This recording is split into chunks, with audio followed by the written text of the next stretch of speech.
So, looking at the actual list, we have some early defense in forms of 2-drops with healing, Scroll Bandit, which presumably is, yep, we've got Juxtaposition and Mist Dragonsail to back that up. Alcuin Lawmaster, which is quite an unusual inclusion. I like that for being able to duplicate Phoenix Fires. Like, there's a lot of Phoenix Fires in this deck because we have the normal ones, we have Lantern Fox and Geomancer. So Alcuin Lawmaster can trigger off any of those to get lots of value. We have Geomancer, as mentioned, very, very, very powerful card for any deck looking to burst out the opponent in the late game or play control, and this deck's kind of looking to do both. An Eternity Painter, which is Songhai's Macantor Warbeast, like this nice catch-all thing that just kills creatures, whatever creatures. Very, very, very strong card. Was it me versus Reva? I don't remember you choosing to stream that. I think that might be the final.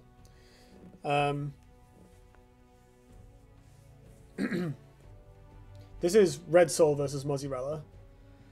And from what I remember, the Reds0l versus Muzzyrella is the final. Yeah, that's right. So if you're Reds0l, then wait an hour. I just got confused because the deck lists don't have names on them, so I forgot which was which. Right, going back to this list, we also have, so as well as we talked about Juxtaposition and Mist Dragonsail, which is mostly setting up Scroll Bandit, I guess.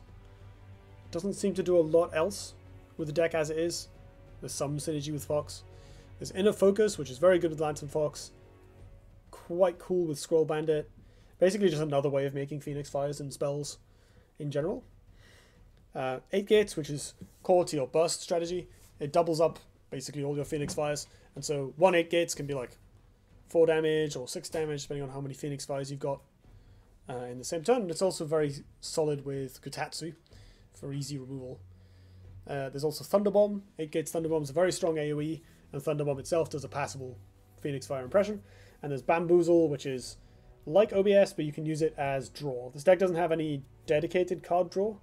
There's creatures which can generate spells if they hit, but Bamboozle also allows another out to basically refill the hand when it's empty. I guess I have some qualms with this. I think I would prefer to see at least some OBS instead of Bamboozle just playing a split, because sometimes they play a Thunderhorn far away and you have to deal with it. I'd like to see Crescent Spears. I imagine maybe the player just doesn't own them, but they do fit this deck very well, and I think you can definitely shave some of the Juxtaposition Mist Dragonsail Inner Focus package, because there aren't very many payoffs for that in the deck. I think, you know, those are fine cards, but like they're not doing as much for you as they would in, say, a Backstab Kalios deck with Kataras and whatnot. I wonder Storm Sister doesn't show up more in lists with so much burn. Storm Sister's quite nice. The problem with her is you play her on curve most of the time. Like, it's very hard to get a burst combo where you play 4 mana just to get +1 spell damage and then try and kill your opponent. Like 8 Gates is 2 mana for +2, so it can really pull its weight when the rest of your turn is like Phoenix Fire, Gotatsu, or Phoenix Fire 8 Gates or whatever. Phoenix Fire Ghost Lightning or whatever. That's quite hard with Alcyone. She doesn't give that much of a buff, and she costs a lot. But she's good if you want an on-curve play that can also threaten combos, set up combos, absorb removal. I played her in Highlander, and she was pretty mediocre. Definitely the worst of the spell damage options. Like, paying 3 extra mana for a Crescent Spear is painful, because the 3/5 body isn't that exciting. Moving over to the sideboard, these cards look mostly like ways to drag out the game or compete in drawn-out games. We have Mind Cage Oni, which is great against other control decks.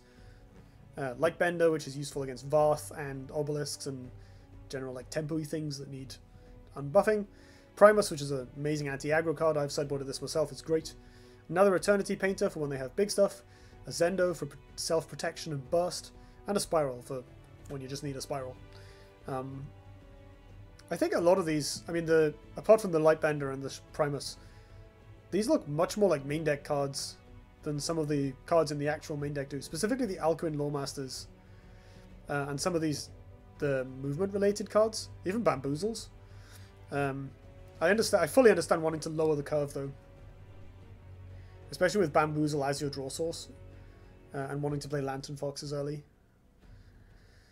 And just quickly brushing over Reds0l's list again, they are playing Gate Cassiva, basically. So this is a control deck. Both decks have a decent amount of healing and some long game cards, so this will probably be a longish match. Cass has a ton of heal here, which makes it much harder for Muzzyrella to maneuver into a position where they can burst down. And in theory, the Gate should be able to stick, because Muzzy doesn't have any long range removal. I guess there's Juxtaposition plus Bamboozle combos. You can do that if you're willing to use up cards, which is probably worth it for killing a Gate, but otherwise not exciting.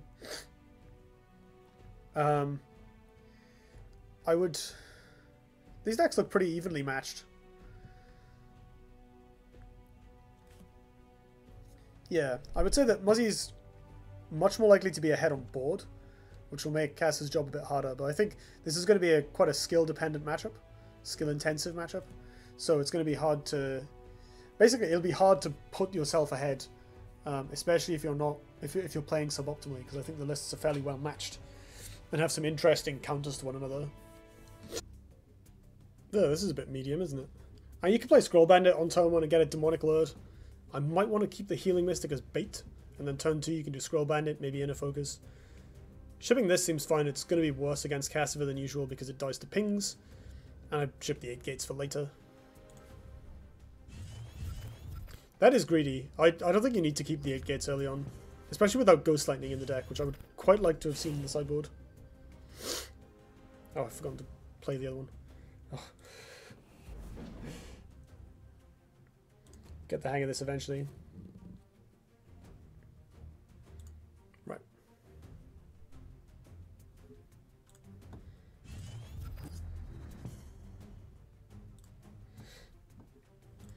So Reds0l's hand's looking pretty comfortable. There's no Demonic Lure, which is an immediate unfortunacy.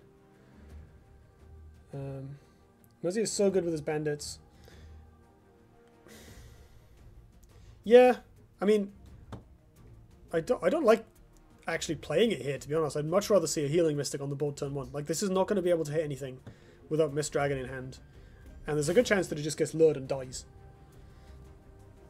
But fortunately for Muzzy, Reds0l doesn't have it. I think you want to actually play the Sphere first. Sphere of Darkness. Like, you maybe block off the Mana Tile.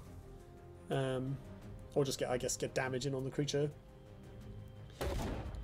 And then if you draw Demonic Lure, you can play it and kill the thing. Muzzy Snap replacing Lantern Fox. I guess they have 2 copies. These 8 gates are looking awkward. When he was playing against me, he had insane teleports and reactivated. I mean, that is the upside of playing with this card. But it doesn't always work out, especially when you play it early on and expose it to removal like this. I think I like cycling the Inner Focus here. So Reds0l can punch this now. So this will have died for free. But at least Muzzy's building up the Phoenix Fires. These 2 8 gates are just really clogging up the hand though. Fortunately, Muzzy can... So this is going to stick by the look on things. What's Reds0l going to do? I'd be tempted to cast Punish here. I think I would punish this Fox. The gate's a pretty reasonable play, but I think I would punish the Fox and play Healing Mystic. Because Lantern Fox is scary and you do want to minimize your opponent's Phoenix Fires. Like, it's very difficult to interact with Reva because you're like constantly pressured to get rid of these Arcane Hearts. Songhai have scary minions, and then she can burst you. Like, they have a lot of out-of-hand damage. So one of the few ways you can interact is by killing Lantern Fox without damaging it. Denying them Phoenix Fires in hand is very important to do that. So I think it's actually better to punish there than to play the gate, even though the gate is potentially very strong later. It's also in a kind of a medium position, so like Muzzy has all the space to just run away from it, and it's going to be a long time before a 6/6 actually attacks relevantly. I guess you can get lucky and get the Celerity Vorpal Reaver, but so Reds0l can now, I guess, just play a Thunderhorn, ping and punish the Geomancers. Like, this is way worse.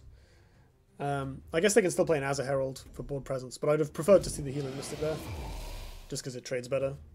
I suppose it does die to a Phoenix Fire. It's not really trading with anything, is it? On the flip side, this gate is at least going to transform, probably. But I highly doubt it'll actually do anything. I mean, look at all this Phoenix Fire. Muzzy has so much damage in hand. I don't think you 8 gates yet. I think that would be wasteful. But maybe you do Phoenix Fire. Yeah, you might as well Phoenix Fire the face because you're drawing a card anyway. Like, this is ludicrous. So cycling the inner focus on the Lantern Fox was very powerful here. And I definitely don't like Reds0l's decision to not punish it.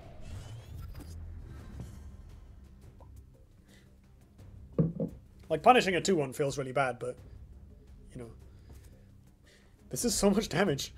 Just this alone on, even ignoring this. Like, 1 8 gates plus triple Phoenix Fire is 15 damage. 2 8 gates plus 2 Phoenix Fire is 14 damage. So hard to beat that. This is a pretty good play, though. This Klaxon is going to be hard to remove. Might have to double Phoenix. Oh my god! This 8 gates is awkward. I guess 1 to the face, 1 to the Klaxon, and then attack.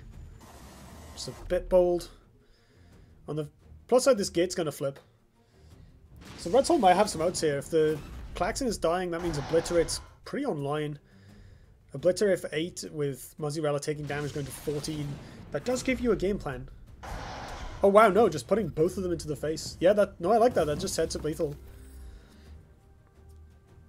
Totally hadn't thought of that. Yeah, of course. You just go face here. Gives you lethal over 2 turns. So Reds0l has to find healing now.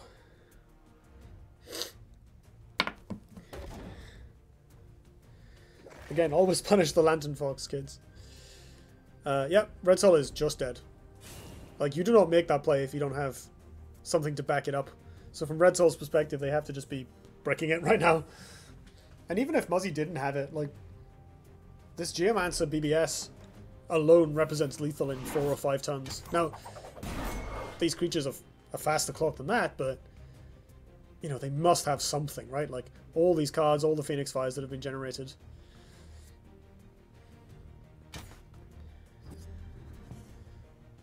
This is basically what playing against Songhai feels like, right? This is the archetypical Salt Songhai game, where they just have, like, 10 Phoenix Fires in a row for some reason. And you're like, how did this happen to me?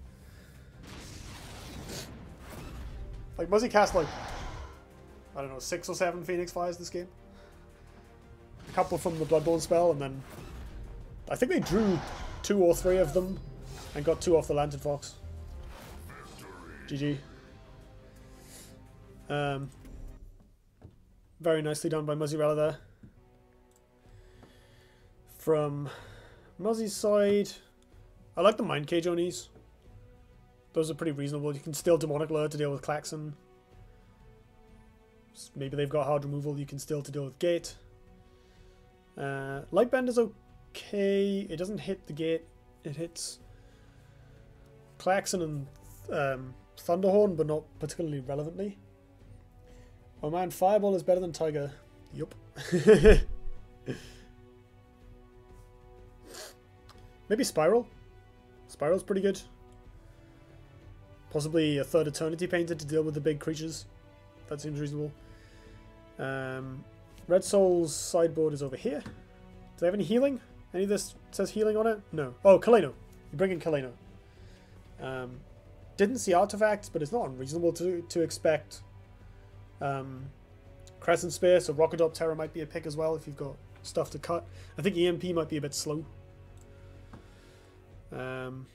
There's actually plenty of healing in this deck. Got Azure Herald's Healing, Mystics, Desolators, Void Pulses. But more can't hurt. Like, the only way to beat that is limit the amount of Phoenix Fires they can draw. So basically try and kill Lantern Fox efficiently, which is quite hard with this list. And heal. Just heal as much as you possibly can. Anything in here that helps kill Fox?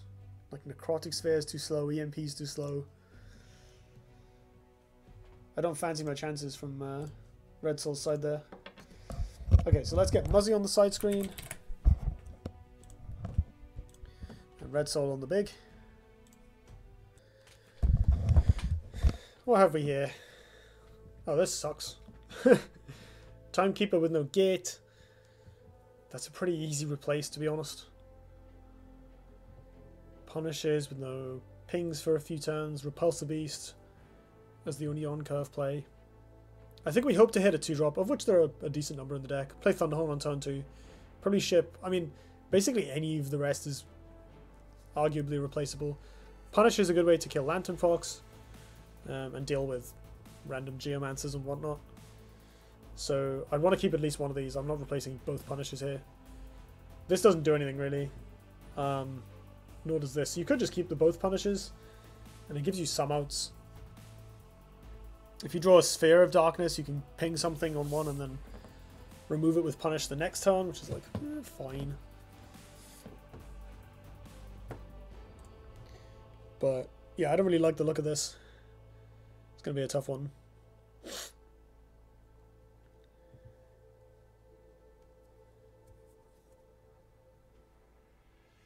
Yep.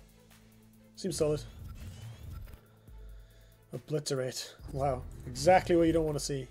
Oh no! No turn 1 plays. That's so rough against Songhai. Lure is good though. Clears a bandit. Speaking of bandits, Muzzy's got one. But not much else. I don't think you Phoenix Fire the face here. Something of a greedy line, but no, it's much better than taking this. I think I would actually rather move Reva up here and the Scroll Bandit there. Like, it might die to removal, but I'd like to have the outs to take this mana tile. I have a 5 mana play available. Just jam Geomancer on 2 like a boss.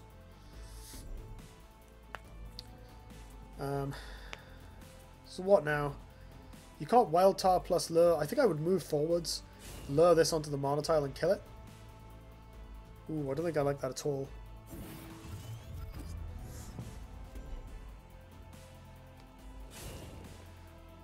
What does Muzzy do here? We've got the Geomancer. You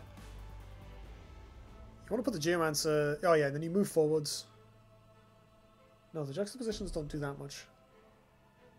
I guess you punch... Yeah, you punch this and then juxtaposition it. So you take 5, but the Wild Tar is dead. You have a massive lead on board and you draw a card off your Scroll Bandit. Seems great. When we get Sphere of Darkness, that's pretty mediocre. I don't like the no replace there. Like, this hand needs creatures, needs burst. I think you replace, well, replace one of these basically. The Mist Dragon Seal or the Jux. Red0l's hand is not bad. You can ping this and punish it, punch this and lure it. Can you do all of that in one turn? Yeah, you move on to the mana tile, ping, punish, lure, punch. You're not doing anything else or anything proactive, but it's probably better than the alternative of leaving them up and hoping you don't die.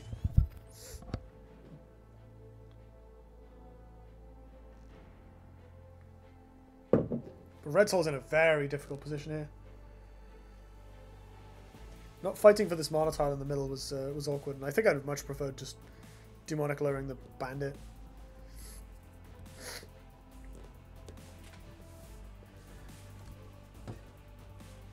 But I think at this point you're just obliged to make the play that removes things.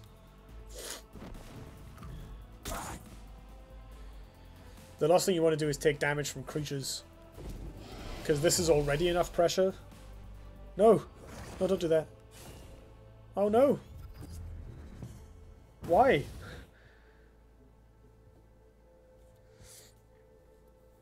Do you play second Geomancer? I think you do. You can play second Geomancer on this mana tile, and then whip this around and attack. You're cycling the Mist Dragon Seal, getting in some damage. Yep, there we go. Develop that 5/4.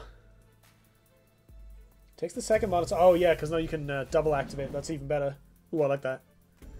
Yep, get in for 6 damage, draw, basically cycle 2 cards while hitting your opponent for a bunch and buffing your creature. Gonna punish, which is bad. And a Void Pulse, which is good. Oh god, Void Pulse with 8 gates. Monstrous. Monstrous. Red0l's in a right pickle here. That Obliterate's not doing enough.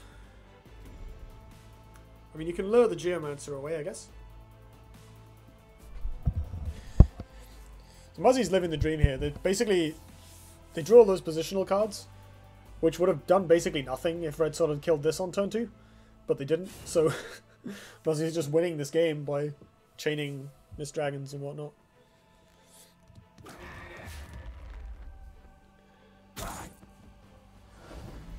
So I guess you... Oh wow, this does so little. This doesn't even really work because the Bloodborne spell just kills the 2/3.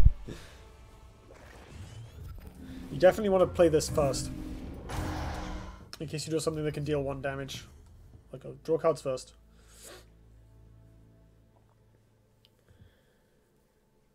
Phoenix Fire from hand. Interesting. I guess they're planning on casting this. I don't like the playing Phoenix Fire from hand before replacing that.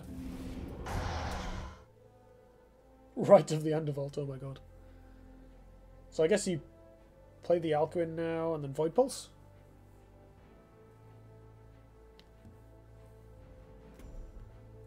Like, I think